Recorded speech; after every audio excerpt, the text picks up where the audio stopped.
Hey everybody, welcome to the next episode of Losing Your Mind with Chris Cosentino. I am in the Sunset District of San Francisco in a garage surrounded by, I would say, a couple thousand skateboards used, broken, cut into many pieces. I am at what is known Iris Skateboards, and I'm here with a fellow Rhode Islander, George. How are you? How's it going? What's up, man? Oh, another day of, what is it? What phase are we in of COVID quarantine? Phase Who the 2? hell knows? Who knows? They say we're at, like, the next wave is coming. Yes, I've heard that. It's like, I just think we're looking at a tidal wave that's bigger and bigger the closer it comes, you know? We're just never get out of it. It's crazy. Yeah. Well, we're not. Well, I mean, there's so many things to talk about, but Yeah, let's not go there. let's not go there. Yeah. So you're from Rhode Island, Yes. as am I. You moved to San Francisco when? 2003. And you came out here to follow that skateboard dream, just like so many of us wanted to do and never had the sand to do it. Yeah, it wasn't really that romantic. It was more like a buddy's like, hey, I have a place for rent. You want it? I was like, sure, why not? It's like that. It wasn't like well thought out or anything. That sounds about it. Yeah. I was building skate parks at the time. It didn't matter where my address was, so I was like, might as well be SF. So you were traveling around the country building skate parks, Yes. mostly concrete, or Yeah, at that time it was all concrete with the company was Breaking Ground, owned by Sloppy Sam, oh wow. good buddy of mine. Yeah. So you get out here, and of course, I mean, we all know San Francisco is the hub and has been for many, many years of so many incredible skaters, right? Yes, absolutely. So when you got here, you had George is having a water break. You get here and then you have people like Real Skateboards, Independent, you have Venture Trucks, you have Spitfire, you have Santa Cruz Skateboards not so far away, OJ. I mean, the list goes on and on of companies that are based here, right? And you just kind of embedded yourself right into it, right? I don't think you like look at it that way. You just kind of like you're in a city, you skate with other skaters, and you know where the roots and origins are, and that's why we're here. I guess that's why we're like accepted. That's why it's like such a well-known place for skateboarding. But I don't know. There's no strategy. There's no strategy to it. You just hang out with the people you hang out with, and you just roll with certain people, and that's where you end up. I don't know if that answers the question. No, but when I first came out here, I mean, I knew San Francisco from all the skate films, right? Like I'd never been. I knew it from movies. Yeah, you're definitely trying to retrace those steps. You're like, oh, where did Tommy do this, or where did this guy do that? You know, like Exactly. yeah. So I just saw an old video for, let's see, it was Tommy and Julian. I think it was Limpy's, that video. Was it Sick Boys? No, it was, and when you're going down 17th, there's that huge banked wall that they've now put up all the protectors as you're going down the hill. That one, yeah. All right. Every time I drive by it, all I can think about is like, everybody Yeah. riding that. But it's been, of course, cut down. Not really. No, it's kind of like there's a section. Well, there's where you can bars. still hit. You can hit right after the bars because I mean it's gnarly, and that hill right when you land that hill is insane. That hill's steep. No one's taken that all the way to Market Street, have they? I don't think so because once you get towards the bottom, you have to hook a hard right because then traffic changes, right? It's not a two-way. That's the least of your worries. By then you're going like 90. Yeah, that is the least of your worries there. You got the speed wobbles and you're flying. Yeah. So I want to talk a little bit about how you came up with the idea to take old boards from the shops, that were, broken or used, and how you decided to start really rebuilding and reutilizing skateboards and making new skateboards and beautiful art. And now you're making bike handlebars and all sorts of cool stuff. Yes. Yeah, definitely. Bike handlebars actually got me stoked right now. I can see those. Yeah, I was actually just inspired by the Japanese artist Hiroshi at the beginning. I think he had a article in Thrasher at the time. I think it was around like 2010, and I thought it was just amazing. And I had boards that I don't know about you, but you just hang on to your old boards. You might use them again, or they had like sentimental value. So I had did a till my bunch. mom threw them all away. Yeah, I had a bunch, so I was like, oh, I'm gonna, peel some boards and make a gift for somebody. And then I started thinking functionally, I'm gonna make them into like a skateboard, so I can re-ride these boards or make them into a table or make them into a stool or something that you can like keep them like going because like it's just usable maple right there at that point. But there's so much energy and history and momentum put into these boards. Just want it to like live on. Well, literally and figuratively. Literally and figuratively. Like, there's so much work to make a yeah, skateboard, and then but somebody puts so much effort and time into it, riding, perfecting tricks, putting all that energy into it, yes. and then it gets beat up, and then it. Yeah, but it just seems like to make it into functional things was like a next step. I thought that just made sense, so I started doing that. And how long has Iris been going? 10 years. Yeah, this is the 10th year.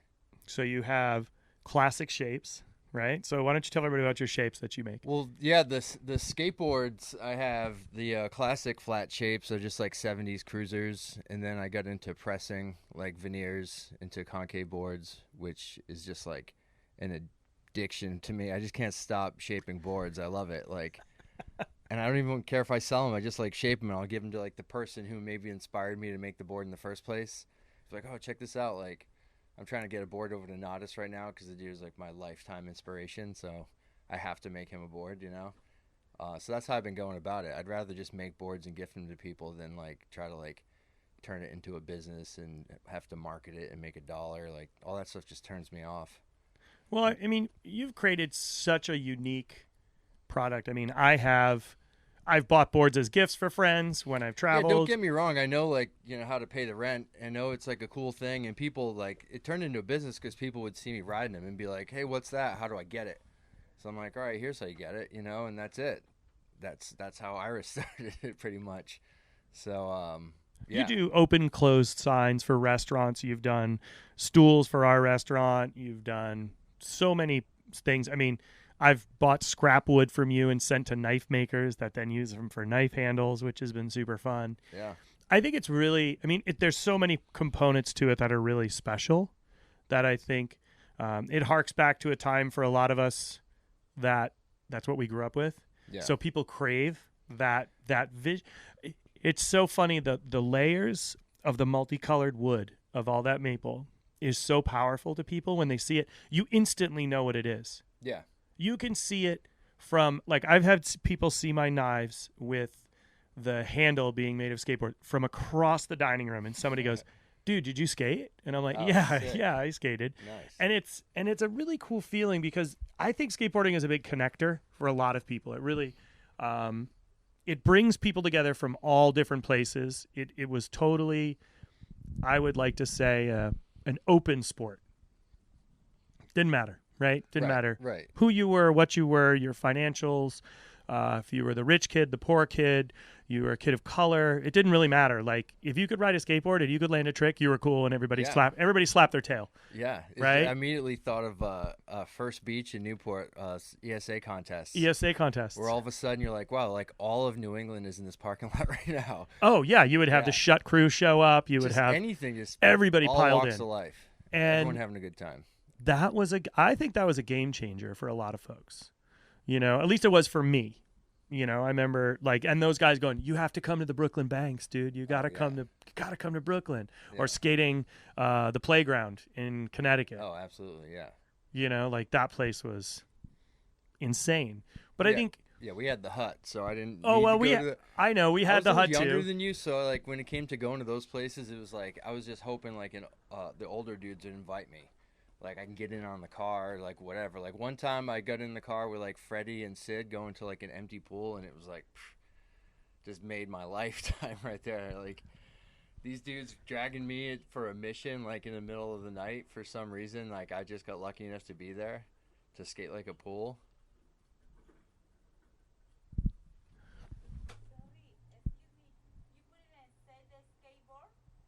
Excuse me? Yeah, I make skateboards. Yes. Oh, how much is for one skateboard? Oh, I don't sell them like that. They're handcrafted. Oh, okay. Yeah. Okay. Oh, I bet. Yeah. Yeah. Okay, thank you. Bye. See, everybody wants a skateboard. Yeah, it happens a lot. That's I awesome. usually have a better response for it, but I have too many things going, and I have insomnia, so I'm just like, whoa, 3 things at once?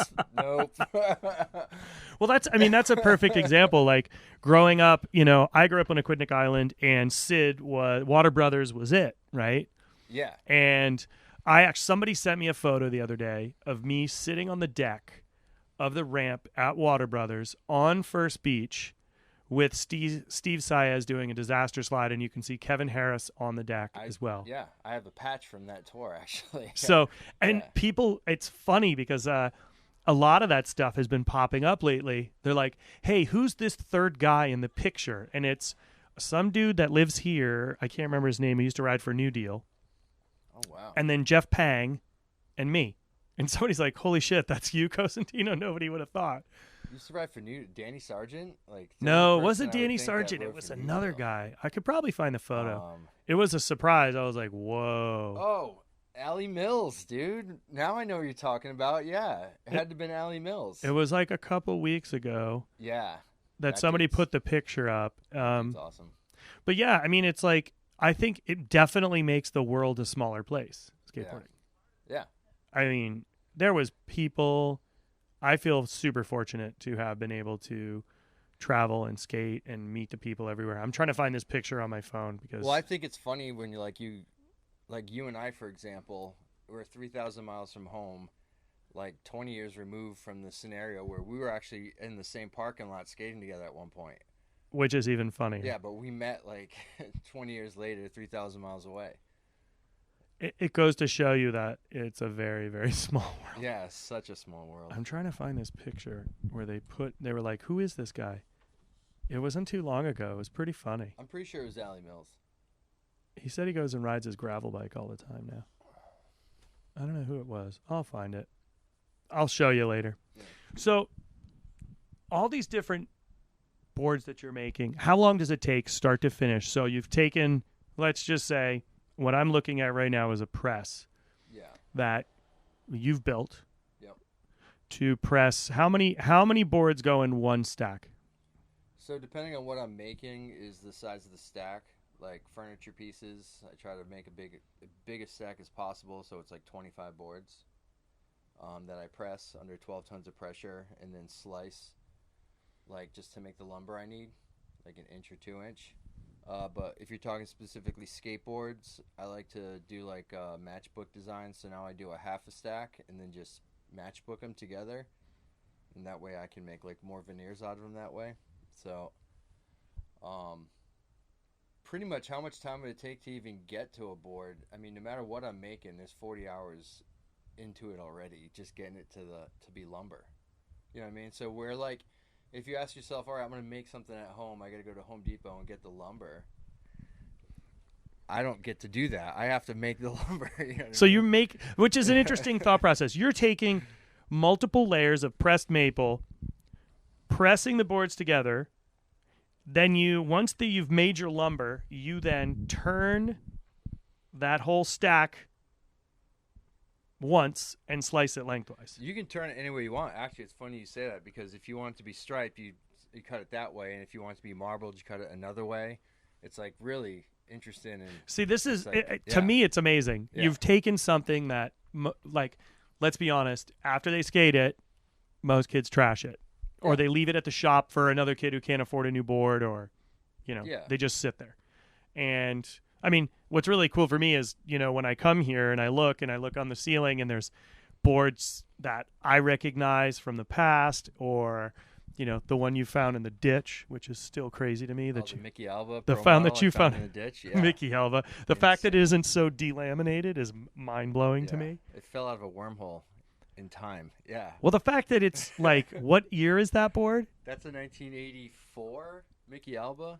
Well, the fact that it's not delaminated and you found it in a ditch is crazy. It is so crazy. Yeah, like I was skating that ditch in Vallejo and I look over and I see yellow in the tall grass and there's like a almost new Mickey Alba, never mounted, never put on that board ever. It's almost like, it just fell out of a wormhole in time. How'd that get there?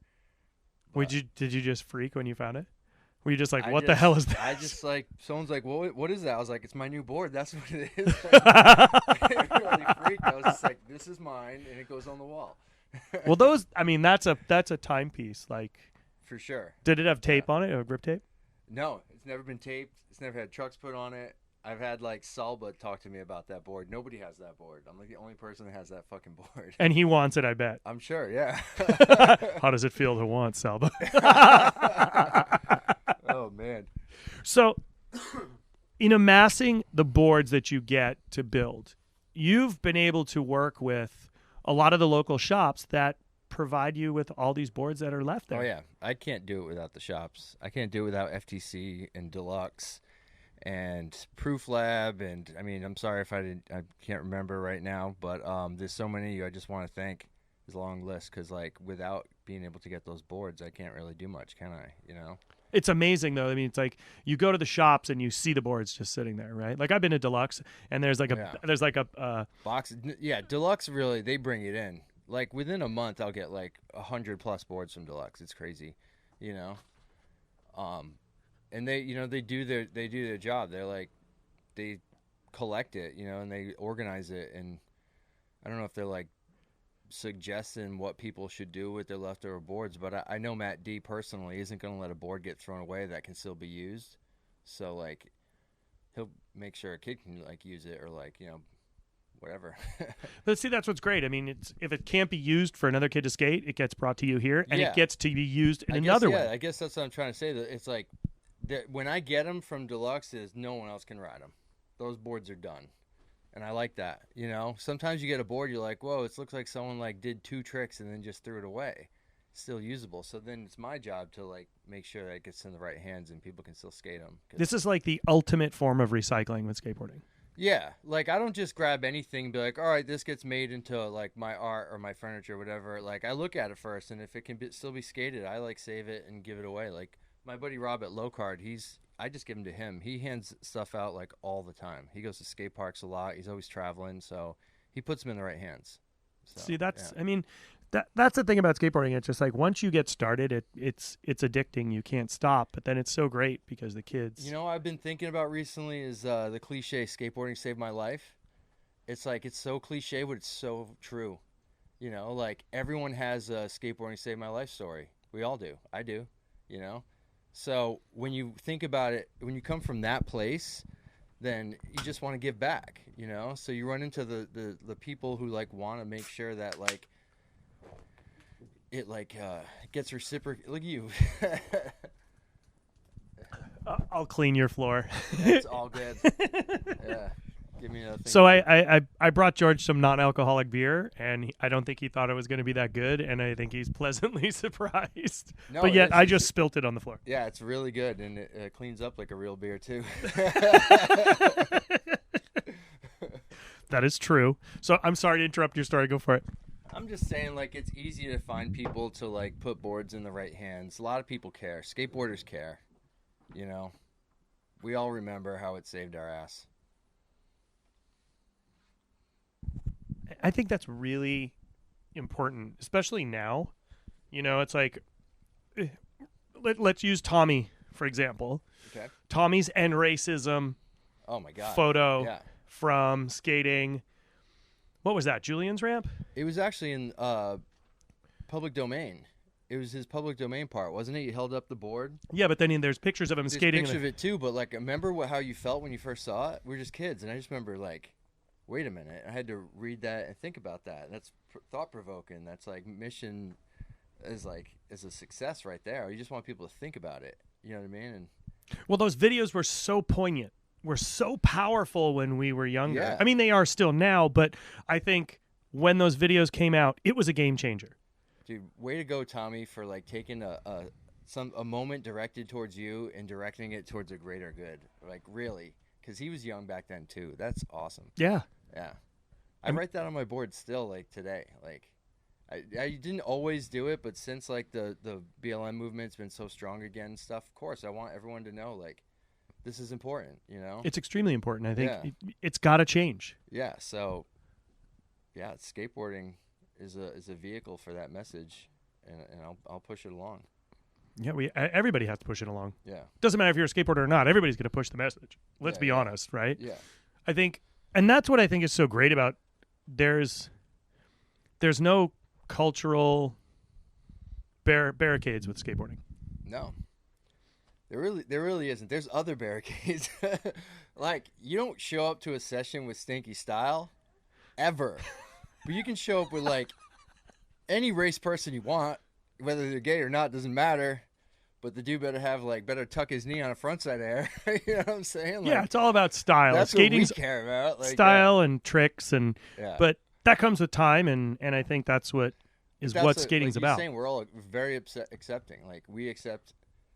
I mean, I don't even think we think about it, because when you say we accept you, it's almost like it's a club. But it's not even a club. It's life. You know, and try to look good doing it. Look Yeah. smooth, look fluid, Yeah, look fluid. have some flow, If some you don't style. get it, watch Mark Gons, and then Well, come back to me later. You know, there's tricks, and then there's the fluidity of trick to trick, Yeah. right? Like, I don't know. I think about watching those old days, and like, you were there, and I know you were there the year Sean Sheffy backside 180 the whole platform. Oh yeah. Everybody was dumbfounded. Like, Oh, yeah. I think most of us almost crapped our pants because nobody had ever seen somebody ollie that big Nope. So smoothly. so smoothly with Yeah. the loosest trucks I think I'd ever seen in my entire life Oh right. for the time, right? Yeah. For the time, for sure. And you just dumbfounded. I mean, he was massive. I mean, the man was big, right? And he comes ripping by you at this speed on a shitty pavement. Yeah. And that fun box was not small by any means. No, it's full sheet of plywood. And he backside 180 that and the handrail on the other side. Yeah. Landed it. Everybody's freaking out. And then he goes back and then does that to backside disaster slide down the handrail. And then everybody's over. And it's just like, okay, we can all go home now because the contest's I over. don't even think they built that obstacle again. I think someone came with a chainsaw immediately and just tore it apart to splinters. Like, yeah, this is shut down. No one will ever skate this like that again. No one can ever do that again. Yeah. I mean, that was the year that we had so many talented people come out. Yeah. You know, that was like a game changer. And I think that's what's so cool about skating, because there's those poignant moments, tricks, style. You know, like I always loved watching Neil Blender skate. Yeah. That's an attitude. I mean, Neil Blender's amazing. You ever seen the Speed Freaks footage of him at Sadlands? It's like the best vert skater at the time puts together a part at Sadlands. I loved that. You know, he's skating like mini ramp. He's skating his own mini ramp backyard for a part. He's crazy. Yeah. He's crazy brilliant. Yeah, he was. Totally brilliant. Totally brilliant. Like all time. Like I tried to do a woolly mammoth and knocked myself out. Oh, yeah. I thought I knew what I was doing. I was like, I can do this. Bam, Yeah, knocked nope. myself. Nope. No, that's not going to happen. Nope. I didn't even bother trying, so. No, I was just dumb. I was like, I can do that. Neil Blender's the man. I can do that. Bam, out cold. Yeah. Yeah. Who's driving home? That would be Terry. Oh, man. Good old Terry. So you started with boards. You've transitioned from making the classic non-concave shapes to you started doing some art pieces. Mm-hmm. You've done a curb, which is awesome, which I love that curb. Yeah, I kind of like, I don't know, as respect to like creators before me, not to say like people can't sculpt with skateboards because Hiroshi did it, but like I respect the guy and actually I like him and I have a rapport with him. So I don't really try to aspire to be a sculptor, but I do like, I'm a skater, so I want to make skateboard elements out of skateboard. So I got the curb, I got the pull block. I'm going to make a jersey barrier next. Are you really? Yeah, I am. I just figured out how to do it. I was just like, yeah, why not? I just like, that's what speaks to me. You know? How are you gonna do that? I'm not gonna Secrets. tell you. I Okay, know cool. I love exactly this. how to do it. I'm actually excited to see this. How am I gonna move it is the question. That's going gonna take a lot of humans. Yeah, it'll be cool. A lot of humans. Life-size jersey barrier coming soon. But I mean, you've made so many fun things. You made a cutting board for the guys up at Burnside. You made a bar stool for Mickey up at Cat's Paw Saloon. You did our menu boards. You know, I mean, it's so cool how many people that you're doing stuff for, but also with, and rethinking the use of these materials to connect to people every time they walk up and look at it. Yeah, I actually like the thinking part. I don't want to just have like this product that you can go and click and buy and this and that. Like, I do have that with the skateboards and stuff, but when I work with you or when I did that for making and stuff, I like talking to somebody and get to know them and like nailing down what they need and maybe making something that fits their style. You know? It's super fun to see Yeah. all the different products that you're doing. Yeah. Because for some, oh my God, I recognize that veneers. And then they're like, you made a skateboard out of a skateboards. I've seen people say it. Like the process for folks is really interesting to watch, you know, because in the restaurant, we have a board. We've got signs made from untrimmed sheets, you know. And your and restaurant's like a museum. I love that. And it's like an art gallery. I love it. I mean, the point is for me, was to celebrate the art community in the Bay Area, specifically San Francisco. That's why Jeremy Fish is in there and Sam Flores and you're in there. And I have Tommy's boards in there. And it's really about celebrating the city, right? For how unique San Francisco really is. But to see the look on somebody's face when they see a board up there or they see the open close sign and somebody you see the glimmer in their eye and they go, oh yeah, I get it. Yeah, like they just get it. Like, because you know deep down they rode a skateboard. Yeah. You know, you made a surfboard. You've made how many surfboards? Dozens. No, that's actually an exaggeration. I probably made about 16, 17 surfboards. And then I just kind of like, I want to keep making them, but you have to work with shapers when you make surfboards. You can't just all of a sudden be like, I'm going to be a shaper now. Like, so complex. You know, like I can shape skateboards because I've skated for like my whole life, and it's been everything to me my whole life. I've been surfing since I was about 15, but I still don't consider myself a surfer. There's no way I'd even go. Yeah. I won't even someone try. Who has been surfing for that long, but I'm still not a surfer. I'm a skateboarder, you know. But so when I work with Iris surfboards, I work with shapers. It's very deliberate and it's very intentional. You know, I'm not trying to like disrespect the craft because I think that craft is more difficult than people give it credit for. I think it's interesting. You've said this a couple times. The craft. Yeah. And I think, you know, it's really the respect that's put in to what you're doing and how you respect everybody else and what they've done. That people put into their work. Yeah, man. It's a lot. And the intellectual properties between what you do, because like since I started doing all this, it's like practically an industry now. It is. Recycled skateboard craft is an industry. People make a living at it, and I think that's amazing. And the whole point is to take what's wasteful in your environment and make it into something reusable and functional. So I'm glad people are doing that, and I think everyone should do that. If there's a skate shop near you, then there's a little mini gold mine to like dig and find things to make treasures with. You know what I mean? There just is. Go get it. That's a really interesting way of putting it. I mean, it's like what is that old saying? One man's garbage is another man's gold. Yeah, something like that, but it's absolutely right. Yeah.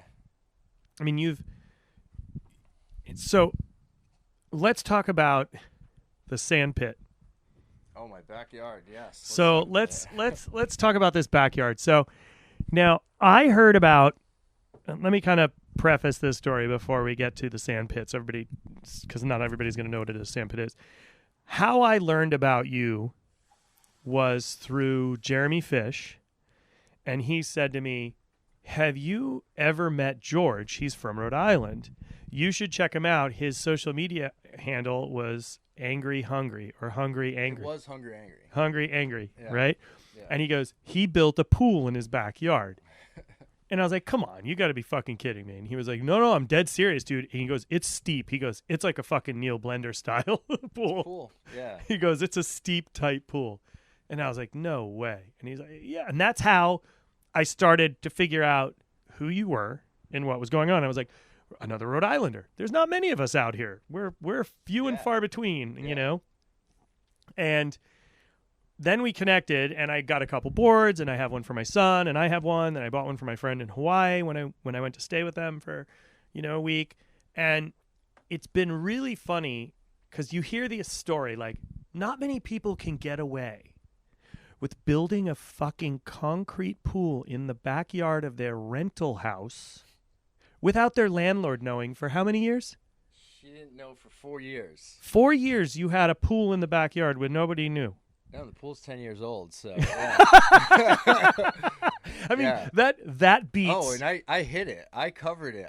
I seriously like made scaffolding and covered it, and then put the dirt back over it, and like made my like completely like David Copperfield my bull like just disappear it for the day, so she could come check the property for like an inspection. And she did the whole inside of the house and never even went in the fucking backyard. I was like, "You sure you don't want to check out the backyard?" She's like, "No, I'm good. Bye." I was like, "Fuck!" I like put all that time into covering it, man. You know how much time and energy that was? Yeah. It's almost like, I mean, to me, it's funny because, you know, my wife's from Virginia Beach and ramps were illegal, right? Like, this is like the ultimate hoax for Virginia Beach, like that you were able to do something like this. Oh yeah, right. You know, like her brother used to build ramps in the backyard, and the city would show up at the house and tell him to take it down, and his mother would defend the ramp, and then the city would Oh yeah, some neighbor called. provide and an then you have to ordinance, fight and they'd have against to them. fight against them. Yeah. Yeah. But I think it's amazing that you were able to build this pool in the backyard. You know, I canvassed my neighborhood and asked them if they might. No, I'm just kidding. I just fucking built it. I just saw sand in the backyard, and just with shovels, me and some friends started digging. Yeah. And, you know, I'm a skate park builder, so I know exactly what to do. So I was just like, all right, let's do this. And $5,000 later, I have a pool.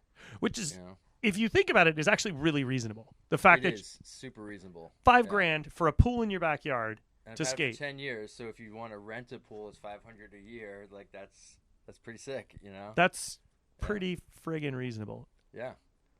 But at the time, I didn't know I was going to get away with it a day. I just went for it. You know, I was just like, fuck it, I got to do it. You know.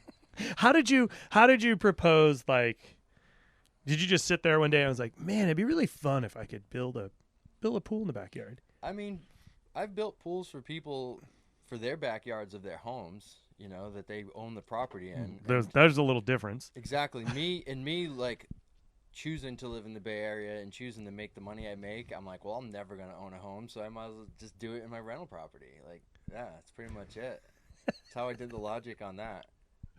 Like, There's been so many funny things that I've found out about this city. And like, I saw a video the other day of a mini ramp that was attached to the house that you probably knew these people, but because it wasn't that old, and it was kind of it was a mini, but then it kind of curved around, and then you could actually ride up the side of the house sick. and not hit the window that was right here that they put bars on. I mean, it was like, Out of wood or out of concrete? it was wood. Oh. It was wood. There's all sorts of. Because there's a concrete version like near St. Louis Obispo. The house is actually for sale. Someone just created up the entire back of their Oh, house. I've seen that one. Seen that one? I've seen that one, and you can ride over the window, right? Yeah, let's buy it, dude. Oh my I god! can't believe it's on the market. Yeah. Somebody's gonna buy it. Like, who's gonna bail out of here? And It's a good place to hide, man. It's in the middle of nowhere. Yeah. I don't know. Like, I keep thinking about like what is next. You know, like what are people gonna do? Who knows, man? It gets crazier every day. It does get crazy. Right now is crazy time. So, what is the next direction? So, like right in front of us right now, you just made some bookmarks. You have some. It's funny. You're like, you've made bars and skateboards and surfboards. You just made bookmarks. Like, It's talk about like yeah, but covering the whole spectrum. Yeah. but I think that's what's I cool. made It's some like bookmarks, man. you made bookmarks. You've got bike handlebars. You made trophies. Trophy bases. Trophy right there. bases, Those but are that's sick. not the first trophy base you've made. You've made trophy bases for Yeah, skateboard. NHS, they hook me up with a lot of work. They'll like come up with some like event where they need trophy bases. I'll make them or just something. I appreciate those guys. Holly, if you're listening, love you. Yeah. It's just always. I'm actually surprised that people keep hitting me up to make stuff because that's what like I live for this shit. I love it. Keeps me smiling. I don't have to leave my house to do it. You know, it's just great. I have a pool in the yard. I have business in the garage. Leave me pool in the alone. yard, business in the garage. You got right on the corner over here. You've got a grocery store. You've got a couple great restaurants, coffee shop really close, and you've got I'm telling you, you've got boards up here that I haven't seen in years. It is a pretty good little museum in It's here. a great museum, like Barker Barrett. My God. Oh, Barker Barrett. Back on the day, another shut, dude. Yeah, One of the originals, right? definitely one of the original shut dudes. Man. Field. You got some Rob Roscops before he decided to go into mountain bikes. Yeah. You gotta have Roscoe's. I mean, I think one of my best friends skating. I've known him since I was 5. That was his first like go to the shop and buy a board. Like everyone remembers like your first go to the shop and buy a board moment. the tail hooked everybody. And that was John Davies' first board, Rob Roscoe. And I don't know how I know this. I remember everyone's first board. I can't remember what I did last weekend, but I remember your first board. It's so funny. I was thinking about it the other day when boards came out, and I remember when Tommy Guerrero's board first came out with Reel, and it looked like the 49ers logo. Remember when that one came out? Yeah. Kevin Davis had that one, like, boom. It hit before it even got to Yeah. I want that. And boom. I mean, it was like, I think about all those boards that came through, like. I think about street skating in Middletown with Kevin Davis. Oh, yeah. Definitely. Yeah. We used to go, There's a ditch next to the CVS. There was like a bank, parking lot to parking lot bank next to the CVS. You skate the hell out of that. Well, you remember getting busted at the Christmas tree shop? Oh, all the time. Love Christmas tree shop. Oh my God, I can't remember that. Holy shit. My mom used to come and bail us out of jail in Middletown and yell at the cops for arresting us for skateboarding. She's like, they could be drinking. It's legit illegal. It's legit illegal. She was Yeah. like, they could be drinking. They could be doing drugs. They're riding their skateboard. Yeah. She was like, get in the car. She'd get our board. She'd get us in the car Yeah. and get us out of there. Some weird, like it was more of a ditch, but people skated like a half pipe.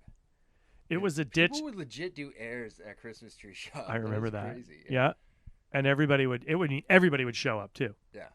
Heavy sesh. Heavy session. And then all of a sudden, but the worst part was the police station was like eye shot. You could see the fucking it's ditch right there, yeah. from the police station, which was at the top of the hill. Yeah. Facing down, which would be if For you're. those who don't know what Christmas tree shop is, though, it's like Sears. It's just a weird ass name for a store. No, yeah, I mean, it Right. originally started as a Christmas only store, and then they just went full all year round. full all year round weird like store. store. Maybe like a cheap Kmart then, I guess. Yeah, it was like a discount store, and you could buy plates there, and you could buy Yeah. silverware, and So we'd skate the berm or the loading, Loading dock dock in in the the back. Yeah. which was awesome. And then in the front was a great street skating spot at night if you could get. It was Yeah. across the street from the scuba diving shop in Middletown. Yeah. Oh man. And there used to be Classic, the yeah. bowling alley. Yeah. Aquidneck Lanes used to be one parking lot over, Right. but that's gone now too. Yeah, I mean, I think about those days and then going to Quattro's ramp in Middletown. Yes. There you Like go. that ramp used to scare the crap out of me. I never skated it, but I went and watched a lot. You know. Scared the crap out of me. It was Yeah. so big. I won a Neil Blender coffee break board at a raffle at that ramp. Oh, did you? Yeah. He was my all-time favorite. Like I've had every one of his boards.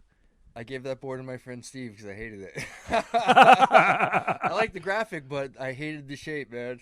Was it the super square tail? Yeah, no nose, square tail. Yeah. Like, yeah. Yeah, I loved. 'Cause he was. I think about that, all that stuff. So, when you think about skating, then and seeing the progression now and the board shapes changing, one of the things that I really like is that you've brought back a lot of those. What they used to have this term that they used to use when they used to cut the board, shape the board, and have the Money bumps? money bumps. Yeah, like some of the boards you've brought back for money bumps, right? Like Yeah, I mean, I have a hammerhead. you got a hammerhead with, Yeah. you know, for That's those an homage to the host Hosoi. to Hosoi. But Does his board now have a hammerhead, or is it the print of a hammerhead on a normal shape? I think they've kind of like modified. They did a modified hammerhead for modern times. But no, he kind of let go of the hammerhead thing a while back. Yeah, He's still ripping. still ripping. Oh my god, yeah. You kidding me? I'm 45 tomorrow, and my body hurts from skating. And you see like Lance and Hosoi still doing what they do, and you're just like, and I don't care they get paid to do it, and so like they have an edge. Doesn't matter. It's irrelevant. You still hurt when you fall You down. still hurt. And the shit that there's cab too. We still get to watch our heroes, which is crazy. Well, I mean, look at Tony. Let's be Tony, honest. yeah. How do I not like? Yeah. Tony, How my can God. you not? I don't listen because he's like right up there with everyone else. Still, you're like, how are you even still doing that? I Like, watch him skate, Yeah. and I'm still my eyes just like it's like boilerplates. Like how can he still throw himself like that? Well, the man still gets hurt because he shows you. Seen that finger injury? Oh Yeah, God, the recently, finger like, injury made me also- gag. Still fights through the pain. It's insane. Nobody has an easy day every day. Nobody. Well, Even when what you is have it? a training ramp like he does, and he does it probably like in the most controlled environment. We're like, all right, I want to limit my chance of getting hurt, so I'm gonna have a vert ramp that I skate all the time, right? You're still gonna get hurt. It's fucking skateboarding. I mean, what is it? Cab just broke his tibia or fibia. He's jacked himself up this year. He's been pretty hurt. Yeah. He's been pretty hurt. But watching people still to this day, I mean, I love watching Lance skate. Yeah, absolutely. I mean, just his style is just so fluid. Yeah, and you've been watching him on transition. Remember him in Skating Street? Super fun. Yeah, super fun and awesome. That we don't street skate, we street style part. Him and Cab. Yeah. Oh my God, I'll watch that right now and get psyched. I hurt and I'll go skate because I watched that part. You know, it's so funny because it's those moments where I'm like, man, I really want to go skate, right? Yeah. And my son started skating, which is fun, and he was asking me, how do you stop?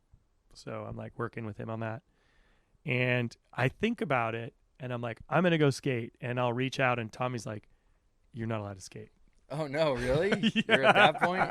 Tommy's like, no, because if you hurt your hands, you're really screwed. Oh yeah, right. He's like, all we need you to do is break something. And I'm like, so then I go to Portland, and I'm like, yo, Mickey, I want to go to Burnside. I've never been. I hear all these amazing stories, right? And Bryce is up there, and Bryce is like, yeah, let's go. And then all of a sudden that hole gets kiboshed. Dude, ride with Bryce. Bryce is still rad. Gets down. Bryce is rad. And Bryce sets his mind on something, like going over the door at Kowalski's house, the double door hole, like, forget about it, dude. That is life or death shit. And Bryce did that. Like, damn. I mean, he's just so talented. Yeah. I mean, photography-wise, he's another world. Yeah, but like the evolution of a skater, too. We're watching it. Okay, when your body starts to hurt, no matter what, training facility or not, what now? What next? And it's just like it's a creative person expressing themselves. That's what next.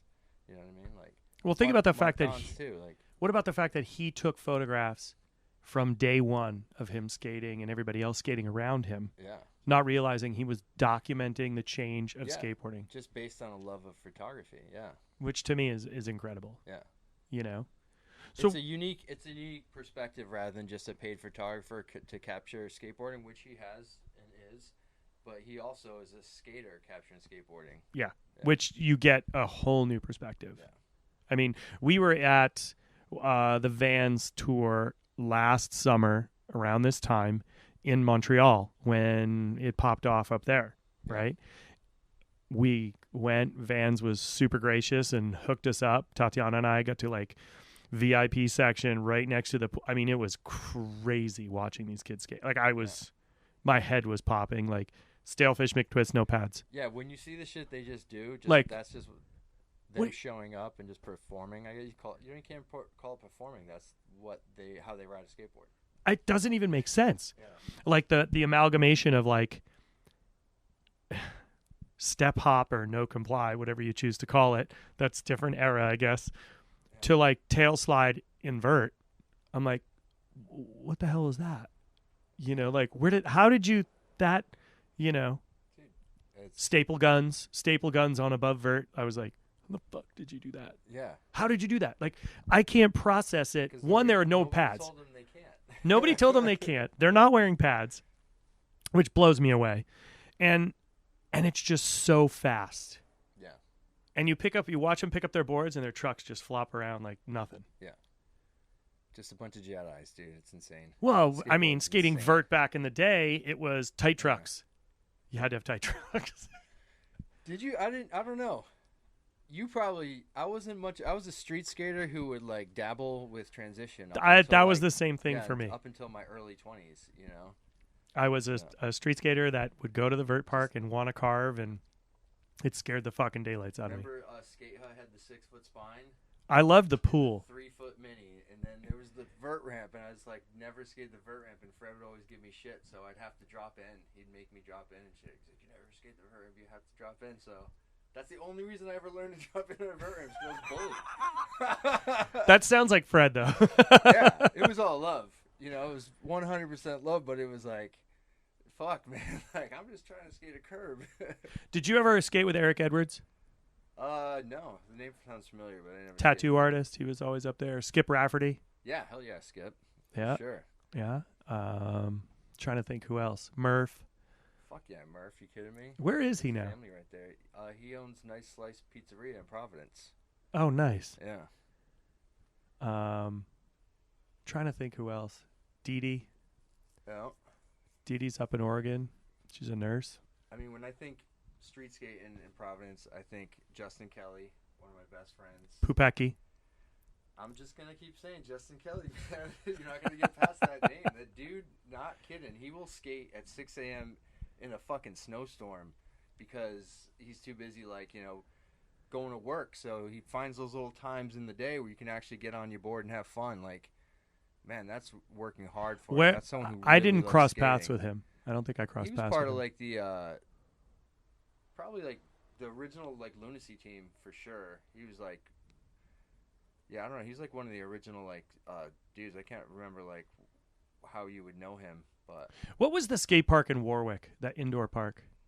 oh, that was Skater's Edge. Yes. That was Pupeki's whole thing, right? Wasn't he like? I don't know. There was involved a with that? That's where I met him. there was Skater's another Edge. guy that used to his Yeah. his I think his parents owned it or something. Yeah.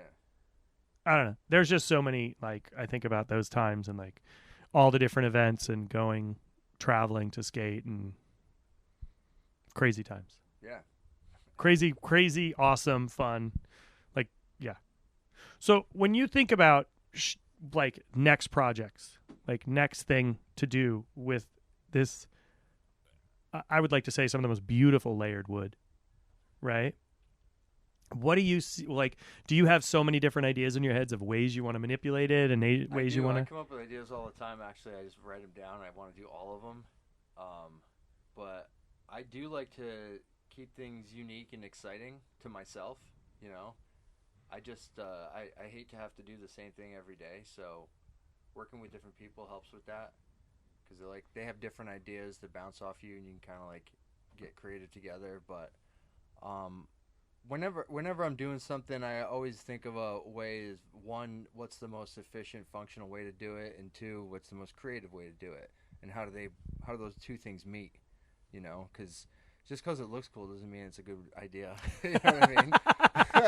I love that. Well, so you have squeegees for screen printing, Yeah. as well, Yes. and you started making fighting sticks, right? What do you call those? Oh yeah, collie sticks. Collie sticks. Yeah. You started making those. So a lot of that stuff is like if I'm interested in it or if it's a tool I'll use, obviously I'll make it. So I screen print, so I made screen print squeegees, and the dudes I used to train fighting with were collie stick fighters. Well, some of them were. So I made them as gifts for them. So I'm not claiming I know much about stick fighting. I just appreciate it. And I know my buddy George Tebow is a bad human being you don't ever want to mess with. So I made him some sticks to keep him on my good side. No. Just kidding. I just appreciate people, so I make people shit, you know? And I was like, oh, I think I saw in a Bruce Lee movie, I was like, I got to make sticks for Tebow, man. So I did, yeah. But, yeah. So you can pretty much take, once you've created your block of lumber, you can pretty much create anything, right? Mm-hmm. Yeah. So laminated wood that's then relaminated again. I'll tell you what's next is a bike, an entire bike, except for the tires, obviously, and the rims, but everything else, skateboards. Yeah. Just personal project, like not as like a product, you know. That's what I want to do. Well, I mean, the bamboo bikes work. Yeah. There's some sick wooden bikes out there too. If you just like Googled wooden bikes, your mind would be blown. There's some really good looking bikes. Yeah. So I wouldn't even say it'd even be that hard to tell you the truth. I know exactly how to do it. I just need to carve out the time to do it. Yeah. Wow. That's crazy. So if people want to order, they can go to iris.com. IrisSkateboards.com. IrisSkateboards.com. Yeah. And you do custom things for people if they're reasonable, if they're not. Yeah, I have a custom order form and stuff like that. If people are like serious, if you want to take this serious, I'll like talk to you and we'll figure it out. But like a lot of people, if they think they just kick tires and start throwing like, oh, you should make this, you should make that, you should make this. Like, no, that's not what this is about. Like, if you want to collaborate and talk about like an idea that you think would work best with skateboards, I'm all ears. Yeah, that's like pretty much like what you and I do. I mean, you and I have a blast doing it, and I think Yeah. I think that's what's been really great is throwing ideas, and you each say that can't work, this can Yeah. work, this makes sense. How do you make this look Yeah. better? You've done. I saw really beautiful countertops. You've done skateboard glass cases, Mhm. right? Mm-hmm. You did a bakery, a bar. The countertop at the bakery is the biggest one I did. It's like 30 feet of countertop. Yeah. That's a lot of counter. It's a lot of skateboards. I think the whole job was 284 skateboards, which sounds like it'd be more, to be honest. It's big. That's But- big. We use the whole buffalo, my friend. Yeah. That's awesome. Yeah. And do you have more big projects like that coming up right now? Yeah. I do have a big project like that right now. I have some interior like decorating projects where I'm like doing a whole entire panel of a house wall. These people's living room. I'm looking forward to that. Some retail space that talked to me about consulting on their like interior layout design. So that'd be cool. Yeah, there's so much room to like use it as like either enhance a look or just as the look. You just make the whole store out of skateboards if you want, you know. So, That's cool. yeah. Like a whole wall of like the veneer. Yeah. Yeah. You could make definitely. skateboard wallpaper for crying out loud out of You the veneer. could. Yeah, I've gotten that thin. Yeah, I've actually. It's funny you say that because I've made like paper out of it to write thank you cards to people. So I sand it down to 1/64 of an inch. The problem is it gets old. It gets really crisp. I don't know how to keep it flimsy. You know what I mean? I'm sure like there's a way, but That's amazing. yeah, I have my limitations. But yeah, See, that's fun. Like that's really taking it and thinking and pushing and pushing. And I think that's what's really great because you've created a use out of what people look at as waste. yeah, and it's just I think it's everyone's job to do that. You know.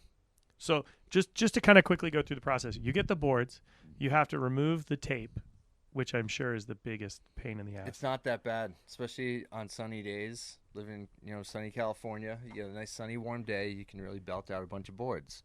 And I also created that box right next to you is actually an oven to cook boards. I use a space heater. To take off the Yeah, it'll heat like 12 boards at a time, and I'll just like rip them off like so fast, like you're peeling a sticker off your car, like seriously that fast. So do you have to remove any of the graphics? So then you have to remove the graphic and the glue. So you grind it. That booth right there is the grinding booth, and you get rid of all the graphics and glue. So it's basically at that point just raw wood. I mean, the color's still there, but like there's no finish, there's no sealers. So the glue that laminates it can actually like bind. Into the It wood. goes into the wood, yeah. And then, so it does the pressing. How long does it sit in the press? So it sits in the press for 24 hours under 12 tons of pressure, which I'd rock as much pressure as possible, to be honest. This is just what I wanted to get. I could use 20 if I wanted, but I think if you actually were looking at a minimum, it'd do it in 6, So then they bind together for 24 hours. Yep. Then from that, then you can cut. Then you have 100-pound stack of boards glued together in your arms. And then you take that to the bandsaw and you slice that into whatever you want, and it's fucking heavy. So you're pushing 100 pounds through a blade as many times as you need to till it gets down to splinters, so you're done with the stack. So yeah, So you constantly have a stack on press, and always everything starts with a stack. So I'm always slicing stacks, and in the interest of efficiency, I'll have like my slice days where I have a list of like this many half-inch, this many 1 inch, and I'll just put on my favorite music and push, just push the damn stack. Man. It's crazy. It's like the myth of Sisyphus. But yeah, there's an end to it. There's an end goal. It's pretty rad. I love it. Yeah. it's amazing. It's every time I come out here, for me, it's like it's kind of a taste of going home in a way. Yeah, definitely. It's like seeing all the boards that you say, and a lot of the things that you bring up are a lot of the same things that I grew up with. So it's very nostalgic. It's very nostalgic, Yeah. very much so. Even the small boards, like I remember like having a first small board and thinking I was cool doing It doesn't take more than 2 Rhode Islanders in a room to just completely make it a Rhode Island situation. You know what I'm Coffee saying? milk, Dell's lemonade. I was gonna say I'll go get some fucking coffee milk right now. I have Autocrat I upstairs. do too at the house, dude. I always have Autocrat, Yeah. and I always have Dell's lemonade. Do you the set up. frozen like mix? 'Cause I you have the can get it mix, now, dude. Yeah, you just get a good blender and some ice, man, and you got Dell's. Nothing better. You need to throw the chunks of lemon in there, though. You got to. You got to throw the chunks of lemon. Yeah, you have to. That's so funny. That and a good New York system wiener, and you're good. Wow. Yeah, it's been a long time since I had New York system. Yeah. You know, Yeah. Dave Burns used to work there, right? Did he work there? Yeah, or he is used it to work just- the late shift. He used Really? to work the I night know, shift. like the rumor was the same as it ever was. Dance move in the video was him lining up wieners on his arm, but I don't know. I'd have to ask him. Yeah, he worked there. That's crazy. Yeah, I mean, Caserta's Pizza, all that stuff. I used to bartend at Trinity Brew House, and he would sit at the bar sometimes. Yeah, because the owner of Trinity and him were buddies. God. So one time, David Burns showed up, sat at my bar wearing a silver suit and silver hair. Like for real, like it just sat there and ordered a beer like just nothing. normal dude. Yeah, just like hey, I'll have a beer later. Like not I'm David Byrne. Check out my silver suit attitude. No, it's just polite, like nice human. which is ultimately, let's break it down to, I went to RISD, can't you tell? Yeah, It's just like every other RISD person. yeah, totally right. And then, no disrespect to RISD, because without RISD, like, you pay a lot for that attitude, man. You might as well flaunt it. Man, like I remember, RISD and Shep being there Oh yeah. when Obey really started. Well, pre-Obey.